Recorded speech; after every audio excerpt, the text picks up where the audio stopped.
I'm be honest. Life's been hard the last fucking 30 days. But I know things get better. I know I'm working to make things better. Shit. The amount of stuff that I've accomplished in the last 30 days. You just gotta keep reminding yourself that. As long as you're doing the right things will come around you. Build that gravity. Everything is energy at the end of the day, right? If you put the right energy out there, the right energy will come back to you. There's not really anything else you can do to that. Everything is connected at the end of the day. It's all energy. Not just that either, right? Because, man, things are so emotionally taxing, right? Like, things are genuinely so emotionally taxing sometimes. So, it's always hard to keep the right energy up. Because you got all these different things coming at you from all these different angles, whether it's relationship stuff, whether it's job shit, whether it's money shit, whether it's family shit, whether it's like trauma. Like, you got everything coming at you, right? But if you can do your best to maintain good energy, and what does good energy even really mean? I feel like good energy for the most part is just taking the actions to put yourself in the best position to be successful, right? And I don't mean successful just like in a job. I mean like just successful in life, whether that's emotionally, whatever that may be, right? And I think that's a big problem these days. And this is also why I've been contemplating like not spending so much time on like social media. And like, I mean, not that I spend that much time on social media as is, but I definitely spend more time right now on social media than I would like. And I feel like this shit fucks up your head, bro. Like, spending too much on your phone and like time on your phone in general, I think just fucks with your head, man. Because the algorithm, bro, like if you feeling sad and you liking a bunch of sad shit, it's gonna keep pumping that shit, right? And then how do you ever get out of that cycle? You can't. You just can't, because it's gonna keep pumping this shit, and it's gonna make it impossible for you to get out, especially if you don't got nobody around you to really help you get out of it. Because if you go in and scrolling and you keep liking this shit and you keep watching this shit, you definitely not gonna pull yourself out of it, right? So the best part is to just remove that shit, no? And this is what I mean, like, if you got really good energy, however you want to phrase it, or whatever these days, there's always some new shit, right? But if you got really good energy, why are you allowing all these different things to come in and fuck that energy up? Right? You should be inputting your energy towards things that are trying to multiplicate that, right? You should be trying to put it towards things that are going to enhance that. And everything else should fall to the wayside. And truthfully, I think that's the way that you keep or do your best to keep good energy. Because, man, all it takes is a little bit of poison, right? I got off work a little while ago. Went to the bar, enjoyed a little time with someone, and just dipped the fuck out. But I just kind of wanted to like document this. I don't even know if this is going to end up on being posted or anything, but I think this might be the start of me going on walks or runs, actually, because that's really what I want to do. I want to start going on runs. I want to start getting my cardio back to what it was when I was playing college basketball. And so, oh shit, my hair is bugging out. Fuck.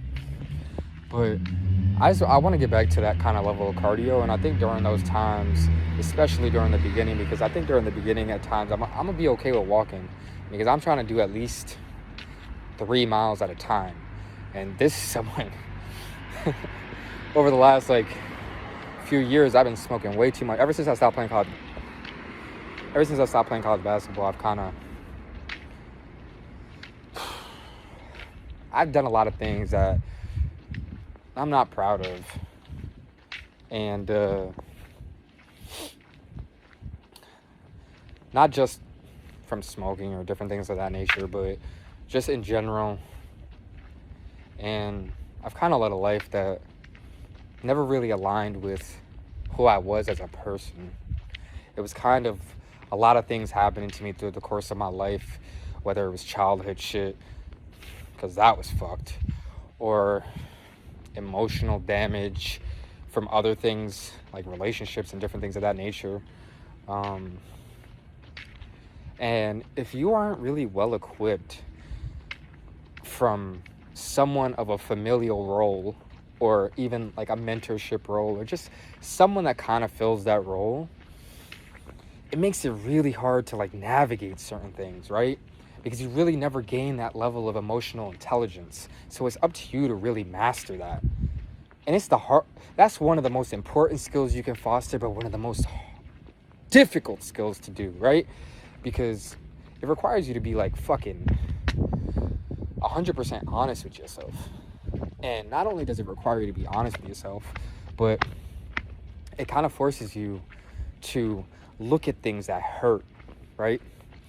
And when things fucking hurt, you avoid them. Most people, at least, right? So I spent a lot of time just being with my thoughts, being with my emotions, reading. I've done a lot of reading. I've always enjoyed reading, but like I kind of fell away from reading for a while, and like most of what I read was like manga and stuff. And don't get me wrong, there is a lot that you can learn from a lot of different manga, okay? Especially not when you're just talking about shonen or different things of that nature. There's so many good fucking manga that you can learn from, okay? But I genuinely believe that when it comes to skills you can foster, there is not a more important skill that you will ever foster in your life than emotional intelligence, okay? It will allow you to navigate all of your relationships. It will allow you to understand yourself on a level that you've never understood yourself, right? And not only now, because you can understand yourself, you can allow yourself to be emotionally vulnerable, right? And I think that's the most difficult part, because most people never get to the point where they can be emotionally vulnerable, because it's scary. Every time you're emotionally vulnerable, you open yourself up to the most hurt, because you're opening yourself up.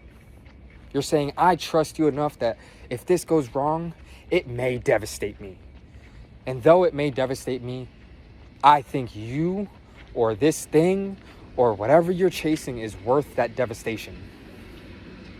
And sometimes it devastates you. And I think the more equipped you are emotionally, the better you can handle these things, right? And I think that's all about becoming securely attached and all this different kind of shit. And I'm not even going to go into any of that kind of stuff right now. But, like, it's not easy. Most of the time, it takes being fucking destroyed for people to even find their way there. Because it's the only way out. Like, that's what it is at the end of the day, right? The only way out is forward. It's through. The only way out is through. That's the only way you're going to go forward. In any real sense, at least. Unless you're being dishonest with yourself, because we live in a generation of coping. So, how many people are truthfully honest with themselves? How many get to the point where they're like, oh, maybe this needs to be examined. And maybe this may hurt, but it'll make sense after. This hurt now will matter later. I can take what I'm feeling now, as bad as it is, and make it mean something. Right? Otherwise, you're just being hurt over and over again for nothing. I don't know. I've just been thinking a lot lately.